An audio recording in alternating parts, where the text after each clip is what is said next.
Serial तुमसे तुम तक में अब कहानी ने एक ऐसा मोड़ ले लिया है जो दर्शकों को अपनी सीट से उठने नहीं देगा। माता की चौकी का आयोजन चल रहा है और इसी पवित्र माहौल में आने वाला है एक ऐसा मोड़ जो आर्य और अनु की जिंदगी को हमेशा के लिए बदल सकता है। अनु, जो खुद को सिर्फ एक दोस्त मानती थी, आर्य की नजरों में अब उसके दिल की धड़कनों में अपनी जगह बना चुकी है।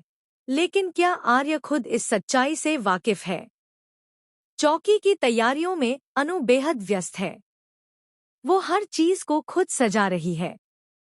घर के बाहर रंगोली से लेकर मंदिर में रखे हर फूल तक, हर बात में अनु की मेहनत और भक्ति झलक रही है। लेकिन उसका दिल किसी और ही उम्मीद में धड़क रहा है।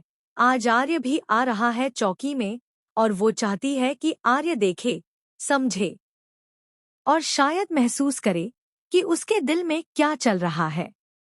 एक परंपरा के अनुसार वह एक गुड्डा सजाती है जो यह दर्शाता है कि घर की बेटी अब शादी के लायक हो गई है और उसके लिए योग्य वर की कामना की जाती है।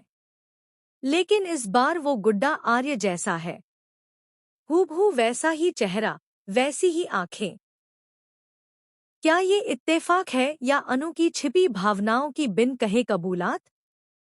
उधर आर्य भी ऑफिस के कुछ क्लाइंट्स और अपने स्टाफ के साथ अनु के घर पहुंचता है। जैसे ही वह अंदर कदम रखता है, लाइट चली जाती है।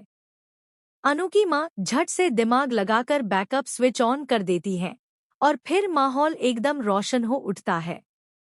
आर्य के क्लाइंट्स इस इंडियन ट्रेडिशनल माहौल से काफी इम्प्रेस होते हैं, लेकिन आर्य की नजरें किसी और को ढूंढ रही होती हैं, अनु को। तभी अनु पारंपरिक पोशाक में तैयार होकर सामने आती है। लाल रंग की साड़ी, माथे पर बिंदी और हाथों में पूजा की थाली लिए जब वह चलती है तो आर्य का दिल एक पल को ठहर सा जाता है। वो उसकी सुंदरता में खो जाता है। पर उससे पहले उसकी नजर उस गुड्डे पर जाती है जो मंदिर के आगे रखा है। उसे देखकर आर्य के चेहरे पर एक अजीब सी उलझन और मुस्कान साथ साथ आ जाती है। क्या ये गुड्डा मेरी तरह दिखता है? वह खुद से सवाल करता है। उसे याद आता है कि अनु ने कुछ दिन पहले खीर भी सिर्फ उसके लिए बनाई थी और वो अजीब सी बातें भी कर रही थी। कहीं सच में अनु उससे कुछ ज्यादा तो महसूस नहीं करने लगी? आर्य सोच में पड़ जाता है। वह अनु से सीधे पूछ बैठता है, ये गुड्डा किसके लिए है? अनु मुस्कुराकर कहती है, ये तो हर साल रखा जाता है चौकी में, ताकि घर की लड़की की शादी जल्दी हो जाए।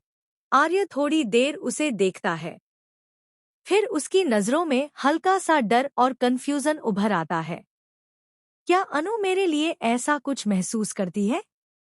लेकिन हम दोनों के बीच उम्र का इतना फासला है, क्या ये रिश्ता मुमकिन है? आर्य खुद को समझाने की कोशिश करता है, लेकिन उसके मन में उठते सवाल उसे बेचैन करने लगते हैं। दूसरी ओर कहानी में अब एंट्री होती है मीरा की, जो आर्य की ऑफिस कलीग है, लेकिन शायद दिल से उससे कुछ ज्यादा ही जुड़ चुकी है। जब मीरा माता की चौकी में पहुंचती है और अनु को आर्य के माथे पर तिलक लगाते हुए देखती है, तो उसका दिल अंदर से तड़प उठता है। उसकी आंखों में जलन साफ नजर आती है। ये लड़की तो अभी आई है और सर के इतने करीब हो गई। क्या मैं हार रही हूँ? मीरा के मन में सवालों का तूफान चल रहा है।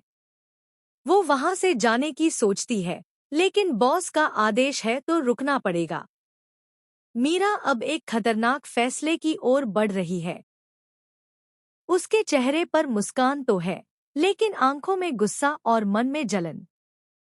वो ठान चुकी है कि